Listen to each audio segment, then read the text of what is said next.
আজকে আমি আলোচনা করব বাংলা সিনেমার জনপ্রিয় সুপারস্টার জিৎকে নিয়ে।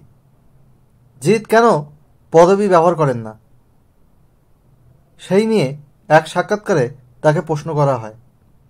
তারপরে এক অনুষ্ঠানেও তাকে একের পর এক অনুরাগীরা এই প্রশ্ন করেন। তিনি একটা মজার উত্তর দিয়েছিলেন।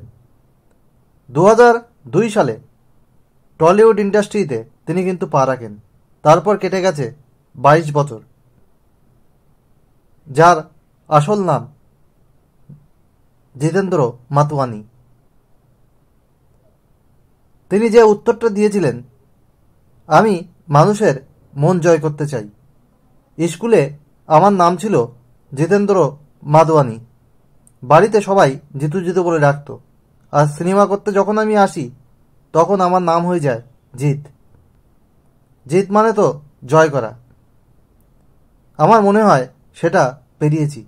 বহু মানুষ আমাকে ভালোবাসে। তিনি আসলে অবাঙালি। অবাঙালি হয়েও বাংলা বিনোদন জগতে তিনি কিন্তু রয়ে গেলেন।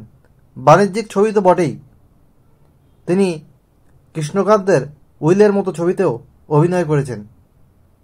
প্রথম ছবি তার সাথী, যেটা ছিল ব্লকবাস্টার।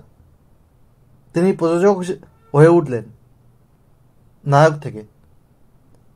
নিজের প্রযোজিত ছবিতে তিনি অভিনয় করছেন। লঞ্চ করেছেন বহু তারকাকে। নুসরত জাহানের মতো নায়িকাকেও তিনি লঞ্চ করেছিলেন। এই জিতেন্দ্র মাতওয়ানি জিৎ নামে টলিউড কিন্তু দাপিয়ে বেড়াচ্ছেন এখনো। যাই হোক, আপনারা আসল কারণটি জানলেন। জিতেন্দ্র মাতওয়ানি জিৎ কেন পদবি ব্যবহার করেন না, তিনি কেন জিৎ নামে এই টলিউড ইন্ডাস্ট্রিতে একের পর এক হিট ছবি দিয়ে গেছেন। যাই হোক, আজ এখানেই শেষ করছি। এইরকম আলোচনা করতে থাকবো। এই চ্যানেলে সব ধরনের কন্টেন্ট থাকে। নিজের লেখা গান থেকে শুরু করে সব কন্টেন্টই এখানে পাওয়া যায়। এই একটা চ্যানেলের মধ্যে সব ধরনের ইনফরমেশন থাকে। ভালো লাগলে অবশ্যই ভিডিওটিতে লাইক, কমেন্ট, শেয়ার এবং চ্যানেলটি সাবস্ক্রাইব করে সবাইকে দেখার সুযোগ করে দিন এবং বেল আইকনে প্রেস করে রাখুন, যাতে নতুন ভিডিও আপলোড হওয়ার সাথে সাথে আপনাদের কাছে নোটিফিকেশন পৌঁছে। আপনারা সবাই ভালো থাকুন। আজ এখানেই শেষ করছি।